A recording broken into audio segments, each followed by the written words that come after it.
Good morning and welcome to your 10 at 10, December 15th, 2022. And today we're going to talk about possession after closing. There is an addendum that's been out for a while and it's like nobody uses it. Nobody knows about it. I was at a chapter meeting the other day and it came up. And actually it came up within a conversation about a situation that one of our GRAR agents had. They did possession after closing, and they did not use an addendum to spell out everybody's responsibilities throughout that process. And what happened was, so they just checked the box at the bottom of the purchase agreement and this, that, and the other thing, and that was it. So the only rules, regulations, guidelines, explanation, getting people on the same page was in like 2 or 3 sentences. And in fairness, when somebody rents a house, there's pages and pages and pages of a rental agreement. So it's still a similar rental situation. However, it can't be governed by 2 or 3 lines, even though that's what I've done, even though that's what most of us has done. So GRAR dug in, they created an addendum. It is called the West Michigan Regional Addendum to the Purchase Agreement, temporary occupancy for seller after closing. So in the case that we were talking about, excuse me, the other day, buyers bought a house, sellers had 30 days possession after closing, and the buyers during their inspection, they realized it needed a new roof. Like it was bad. It was like super bad.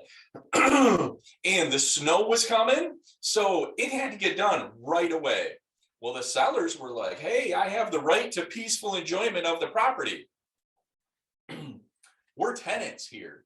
And the buyers are like, yeah, but we need to get this roof done and pronto. So that's how the conversation started. And then Pam at GRAR says, well, hey, we have an addendum for that. So I'm going to pull this addendum up and go over it real quick with you. And I promise you, every single time that there's possession after closing, I want you to use this form because I'm going to use it every single time. So here's the doc. Like I say, the West Michigan Regional Addendum to the Purchase Agreement, temporary occupancy for seller after closing. So obviously it's an addendum. We, have the date of the purchase agreement and the property address. Paragraph 1 simply spells out the timeline. If there's a deposit due, then it spells that out. But for the most part, there's usually not a deposit when it's possession after closing. I've never seen that before.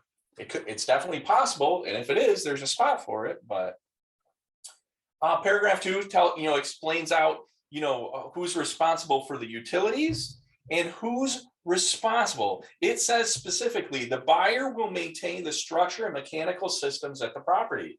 So buyer is responsible for the mechanical systems, right? And structure. So a roof would be structure. They're responsible for it. They would have the right to maintain it.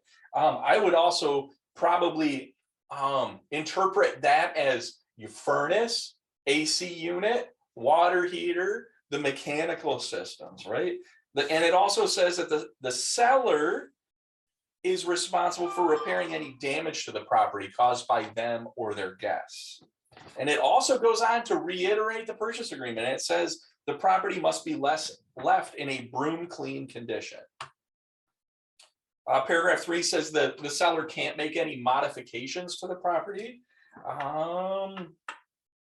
Paragraph 4 is absolutely my favorite because it says, hey, you're not going to sue us because this is an agreement between you guys.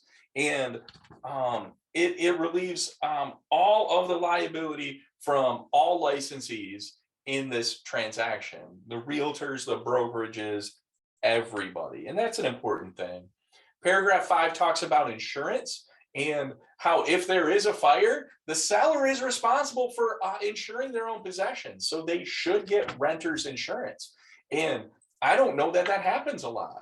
I know I've talked to my sellers about that in the past, but I don't know if you guys are. So that's definitely something you want to do because that would just be awful. But in that case, right, the buyer's responsible for ensuring the structure if there was a fire. Paragraph 6, it spells out the consequences, right? So if the seller doesn't move out by, X day, then they're responsible for paying damages or something like that. And it's a per day amount. Paragraph 9 says that they can't assign any rights in this agreement. So they can't like, oh yeah, we've got 30 days, we're out in 10, I'm going to sublease it to my nephew. There's none of that. That's not right. That's not what anybody's agreed to in this agreement. So anyhow, I would encourage you to use this addendum. I think it's going to keep everybody on the same page, spell out responsibilities, and most importantly, get us out of being responsible for anything after the fact. As long as we've done our job, explained things right, and kept everybody on the same page, I think that is our role in this case. Anyhow, I encourage you to use it, and I want you to use it, and you better use it. Anyhow, I hope you have a great day. Do your best to make today awesome.